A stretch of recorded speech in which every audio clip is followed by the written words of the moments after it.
Welcome back to my channel, guys. So today's learner driver James passed at Wanstead Test Centre with only 2 driver faults, and I met him only 7 days before the driving test. It was an exceptional drive. For those of you that are interested in having a mock test in a safe and supportive environment, please feel free to contact me.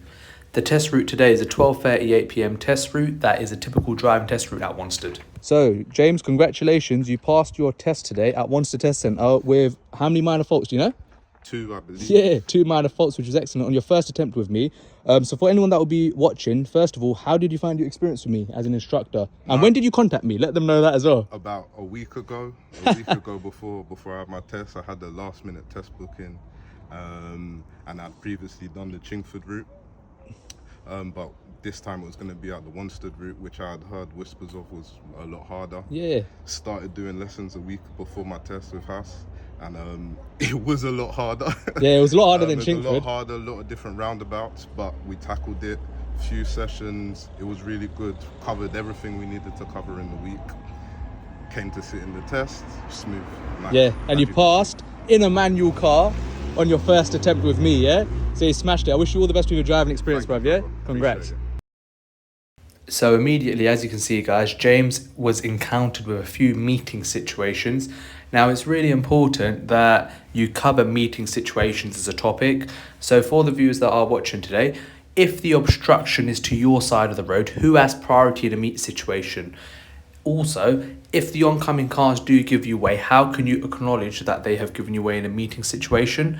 What I would always advise my learners to do is look at the body language of the vehicles as well as their positioning and speed. Remember, guys, the larger routines, you're always going to look, assess and decide and act whenever coming towards a meeting situation. As you can see, James was instructed to pull over on the left. Now, in your driving test, the examiner will instruct you to pull over on the left at least 5 times. They will be doing an angled start, a potential hill start, as well as your normal stops. Now, for those of you that are watching, whenever you're instructed to pull over on the left, make sure that you always identify a safe, convenient and legal place, and always make sure that you do the MSM routine, which stands for mirror signal maneuver, when you're instructed to pull over on the left. But don't just go through the routines, actually assess when checking your mirrors what's happening behind you, assess following traffic, and always assess your left door mirror. Who can we find on the left, guys? That's another question that I would like for the viewers to answer in the comment section below. In terms of your signals, also remember your signals must be timed correctly. So when you do signal to pull over on the left, make sure that your signal benefits other road users first of all, and it doesn't mislead them. You need to make sure that the following cars have enough time to respond to your signal as well. And when maneuvering, make sure we maneuver into a safe, convenient, legal place.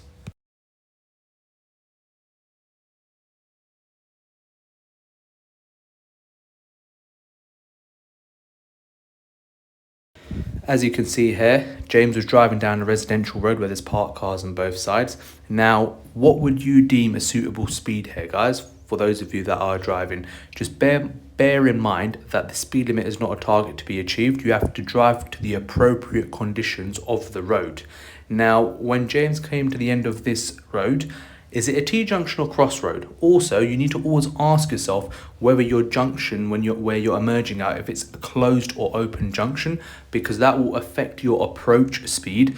And also with visibility, always remember, guys, if you don't know, don't go.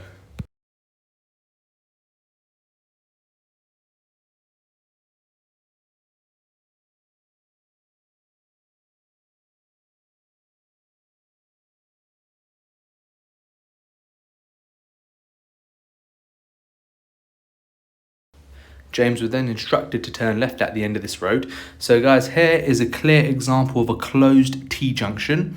For those of you that do need more information in regards to what this is, I will be doing tutorials on junctions.